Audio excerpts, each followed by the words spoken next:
Touching you. Okay, guys, we're back. This is now take 4, I think. I was gonna make a really long video. I talked for a while, I got it out of my system, and I know that I've been very highly critical of the child-free sphere. I want to shift into the people who are on the fence and address some questions that you may have about having children and consumption, because I know that one of the biggest concerns that I've experienced in some of the more um, environmentally friendly or environmentally concerning s- uh, spaces is that children are one of the biggest polluters, right? And maybe correct me if I'm wrong. This is maybe street knowledge, or not something that has been statistically proven. You know me, I'm a stats girl. I like my stats. I like to know what the numbers are behind these statements, because of course, if I'm being completely honest, um, I think that besides that being personally a load of crap based on my biases, I am not sure if this is actually the truth, or how are people measuring this kind of um, this kind of thinking and ideology. And I think one of the things that I'm very much interested in when it comes to children and consumption are, what are some of the alternatives, right? So if you are married and getting ready to have your first child, or if you are trying to find some good points of arguments for somebody who has said that, if you have heard someone say that to you and you feel like, maybe I disagree, or maybe if it's true, then what are some of the things that we can be looking at to counteract that kind of issue? I'm sorry, I'm here dealing with my Felicia braids. And I just want to share with you some of the things that I did. Not because I am a super, super highly qualified environmentalist, or that, not because I feel like I'm some kind of a, environmental conservator or whatever. No, this just kind of came, and I'm going to list some of the things that I did, or some of the things that we kind of like paid attention to, simply because of economic costs. And my husband would be more of the person that is more of the environmentalist in our family, right? He does all of the trash and he does all of this other stuff. So I just kind of followed suit and got really much into it, because for us, it just seemed to make more sense.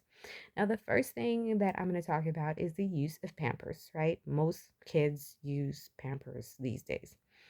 Both of my children did not use diapers on a daily basis, and I'm going to get into why.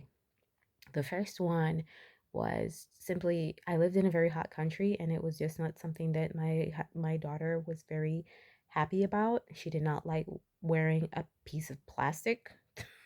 And I know that people say like, "Oh, it's breathable, it's this, that, Pampers is so great, whatever." They're expensive, and they're extremely hot when you are living in a tropical country. And so I would only keep them on her like if we were to like go out. But if we were at home, I use cloth diapers. I did my laundry, and hung stuff outside, because that's how warm it is. Like, you could just hang your clothes outside under like a little garage space, or like on a clothesline, like back in the day, and all of her cloth diapers would be dry at the end of the day. So yes, I was washing cloth diapers on the daily. And so that took care of that. And it was something that I thought was pretty cool to do, because, I was at home. It also helped with potty training, because if your kid's wet, then they're uncomfortable, then they want to get out of that. So they want to figure out where they can go. And so she learned how to potty train very quickly because of that. With my with my younger daughter, it just so happened that she had a extremely serious um skin reaction to the chemicals in the diapers. Now, I don't know if you've seen my short on the whole tampon TSS thing, but this was before that advocacy even came out. I knew that in these diapers and in these pamper things, with the exception of a few, and I'm going to talk about alternatives when I address this, there are some extremely heavy metals, and I just happened to smell the toxic chemicals in the diapers that I was using the day that I decided that I was going to change them. It's a popular brand. I'm not going to talk about which brand it is, but my daughter was getting a lot of diaper rash, and it wasn't like we were keeping the diapers on for a long time. I was using them as instructed, but it just seemed to always irritate her skin, sometimes almost immediately. And she really, really, really hated wearing diapers. It was a struggle and a fight. Like, she would scream, kick, and cry when I would try to put the diaper on her. So I was like, okay, let me look up what's in these diapers is causing this irritation. And I was mortified. And I think that any parent or anybody who's going to get ready to have a baby soon, or who knows someone who has a child, or is on a fence about some of these, because yes, it is true, diapers are very polluting. You want to make sure that you are looking to see, because there are organic alternatives. And that is what I had to end up getting for my daughter. So I ended up using a more expensive brand for my younger daughter. But when she was at home, I used the cloth diapers like I did with my eldest, and I used the cloth ones that were like the color of this background, so they didn't have any dyes or coloring or anything on them. They were just pure cotton diapers, and they're supposed to be made with like organic or super cotton or something, Supima cotton, so cotton that hasn't been sprayed with pesticides and all that grand Dior stuff. Because of course, the more I got into it, the more I started to realize, like, oh my gosh, like, this is a real terrible thing, and I'm worried. And so the other thing was that kids grow very quickly, right? They're always changing their sizes.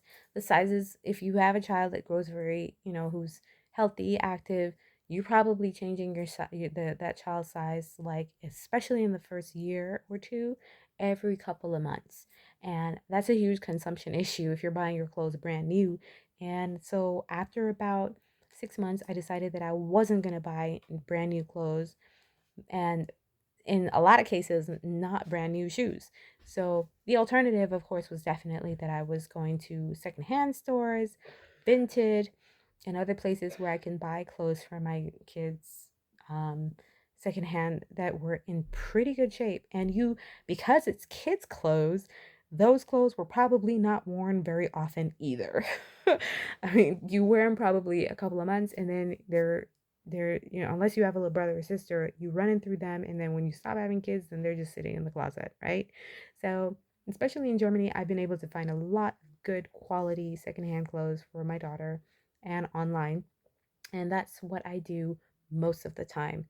You can also have, um I know that H&M and different stores will buy, or no, sorry, they don't buy, but they allow people to bring their clothes in at a discount price so that they can make more recycled clothes.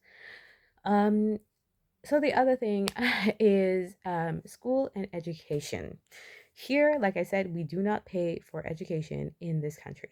Education homeschooling is illegal. After 8 years old, your child has to go to school.